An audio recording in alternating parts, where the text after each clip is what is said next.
This girl is Betty. Now, when I originally got photos of her, she wasn't anything special. She wasn't anything great. I had no idea that she was going to turn out this spectacular. This is a great example of the fact that kittens can turn out much, much better than even I can anticipate. And oftentimes I have seen a kitten go home that was beautiful. Sure, they all are. But basically developed into stunning breeder quality to the point where I was jealous and I was like, crap, I can't believe I let that kitten go. I should have kept that kitten. You know, so beautiful. And it's even hard for me to see what kind of development. So when they're kittens, they are fuzzy and their color hasn't developed. And all you can see essentially is the shape of the rosette and the spacing of the rosette. And even that is to some degree because the shaping and the spacing will separate. The rosettes get larger and it separates out more and the spacing gets better. But you don't see the color and you don't see if the black is going to be really black. Not always. And that's what you want. You want the contrast. You need that black to be really black because then you get that contrast. This kitten has contrast in spades. This kitten is still in the fuzzy stage, but it is slowly getting out of the fuzzy stage. So as beautiful as this kitten is right now, it's going to be that much more gorgeous when it's fully out of the fuzzy stage. The other thing too is you can see the glitter on this kitten. It is spectacular.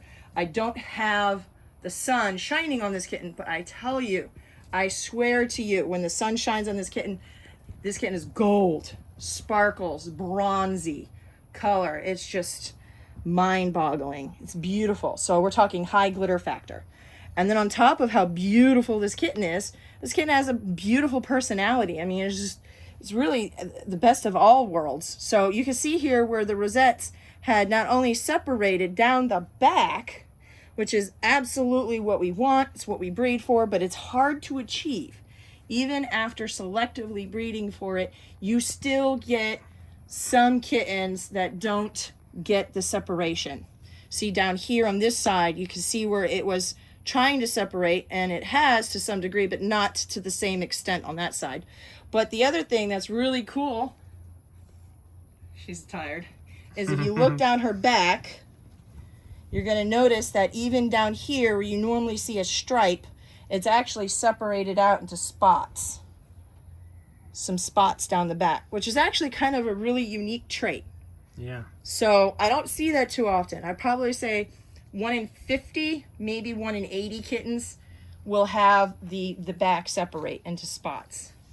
So truly high quality. I love the spacing of the rosettes. I love the shaping of the rosettes. I love how dark black the black is. I love how light the white background is. I'm going to say white, but I love everything about this kitten.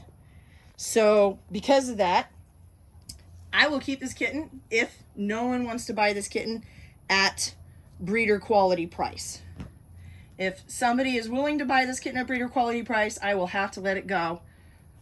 But otherwise, I will not be satisfied with this kitten without that price tag, just because this is that good. I love this quality. And again, this was a kitten whose pictures weren't that great, you know, a month ago and just developed. And that goes to show that if you get a kitten at pet quality price, who's to say that it won't eventually develop, unbeknownst to me, into a breeder quality kitten.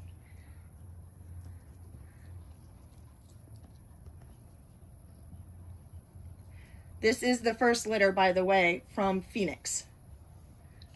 Rising Phoenix. So now that I know what kind of quality she produces, I am prepared. So that's the other thing that we do is when people want us to rub that magic crystal ball and predict what the kitten's going to look like in the future, if we have prior litters and prior kittens, we are better at being able to do that. Versus, you know, first time litter. All right, well that is brown girl Betty.